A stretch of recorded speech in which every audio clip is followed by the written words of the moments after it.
The ANC has decided to go ahead with challenging the IEC at the Electoral Court. This in a bid to apply for an order that the IEC reopen the registration of local government candidates for a day. So the governing party had problems with submitting its list to the IEC and has stated that it needs more time to complete the process ahead of the local government elections. So some political parties are seeking to oppose this bid. The Democratic Alliance says the ANC has no leg to stand on. Meanwhile, the UDM has stated that it supports the ANC's bid and will join the party as a friend of the court. The DA's Werner and the UDM's Bantu Holomisa join me now live. Gentlemen, a very good evening to you. Thanks indeed for joining us. Mr. Holomisa, I'll start with you. So why do you believe the IEC timetable was unrealistic, and were you able, as the UDM, to submit all the candidates' names on time? The United Democratic Movement confirms that the timetable was unrealistic. There is no way that the IEC on the 2nd of August would have made justice to all political parties by announcing that their timetable from the 2nd of August to 2nd of August, that the deadline for registration would be the 21st of August. So almost all political parties rejected that timetable.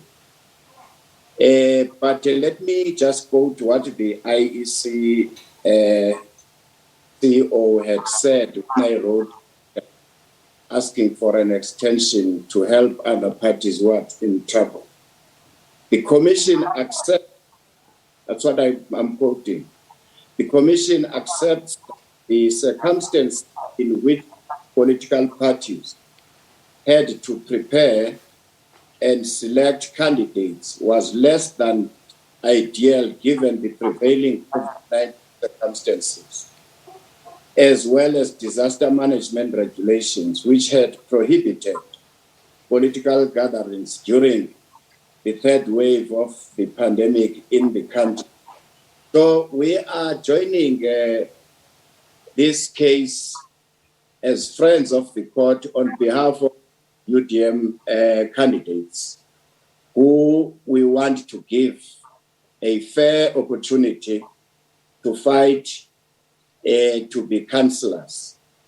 So if other political parties are not interested in that, we have a right to go to seek remedy at the Electoral Court.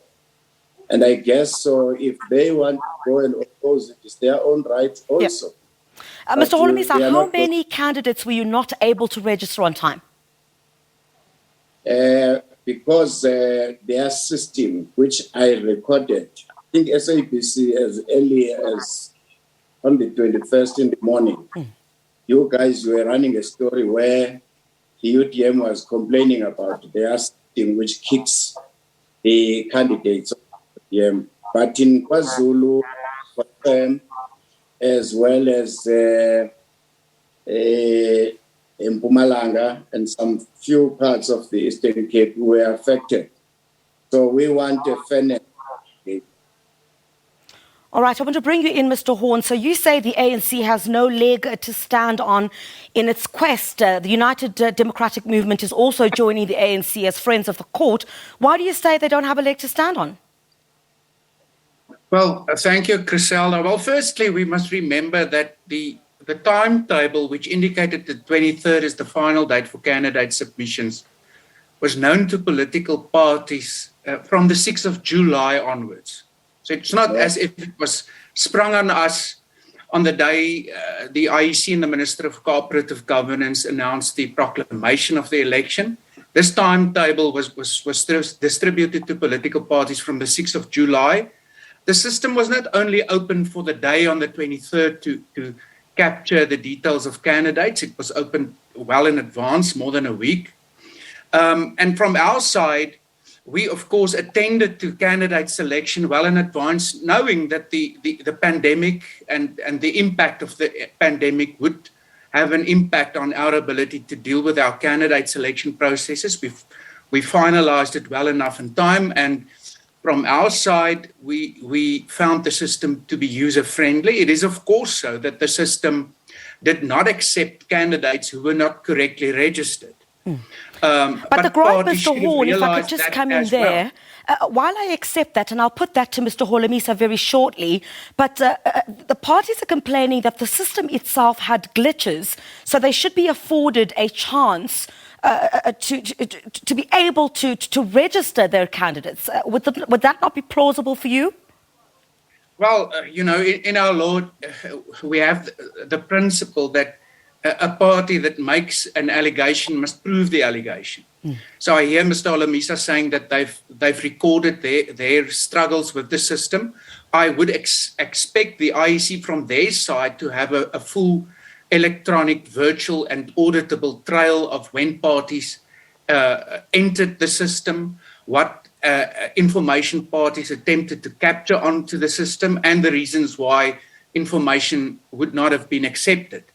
And from our side, we obviously firstly going to insist that specific audited information be placed in front of the court. From our side, we with respect say that our view is that if parties acted in time and used the system as the system was supposed to be used and not attempted to register candidates as candidates who were not correctly registered, no problems were experienced. Mr. Holomisa, so what basically some political parties are saying is that you were simply ill-prepared together with the African National Congress. You're joining the ANC as friends of the court as it goes to the Electoral Court to reopen this capturing process. How much time do you need?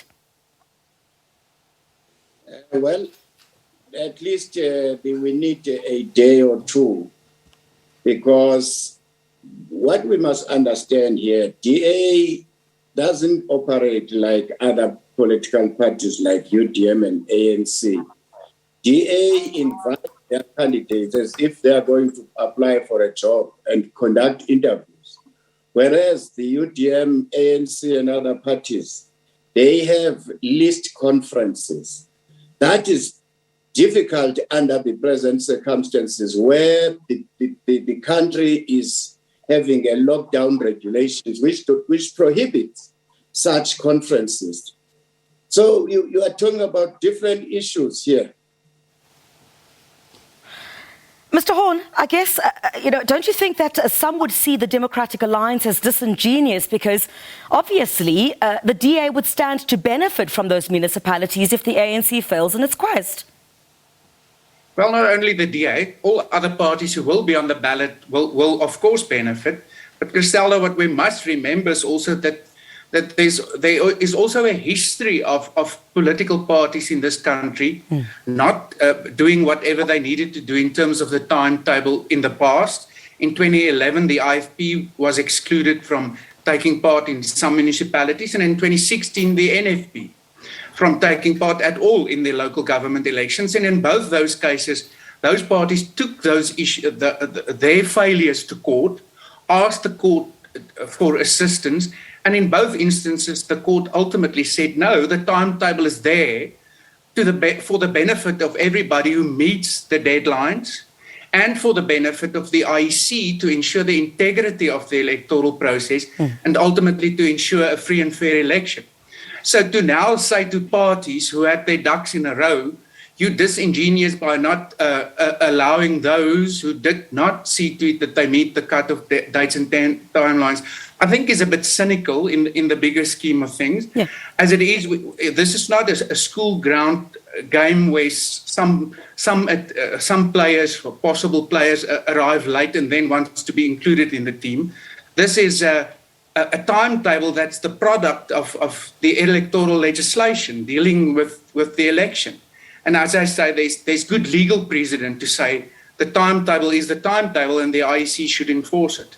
Mr. Holomisa, I'd really like to get your response to that you're simply late together with the African National Congress. And I'd really like to ask you, we're fast running out of time, apologies for that.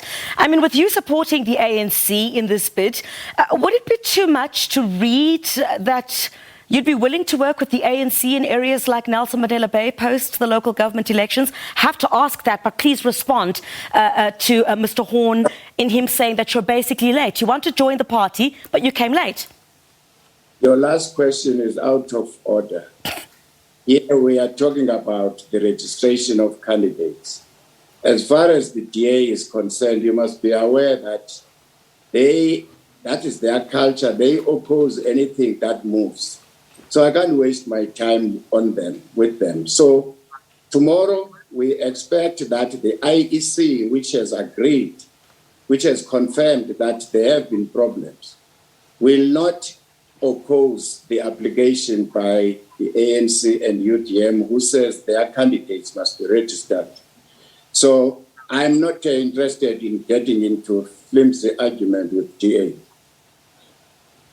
Gentlemen, I'm afraid that's all we have time for this evening. The DA's Werner Horn and the UDM's Bantu Holomisa chatting to us there, of course, as the ANC plans to go to the Electoral Court, wanting that registration process to be reopened. The UDM saying it will join the ANC as friends of the court, and the DA basically saying that that motion should be rejected because basically the parties failed to meet that target that was set by the Independent Electoral Commission. In other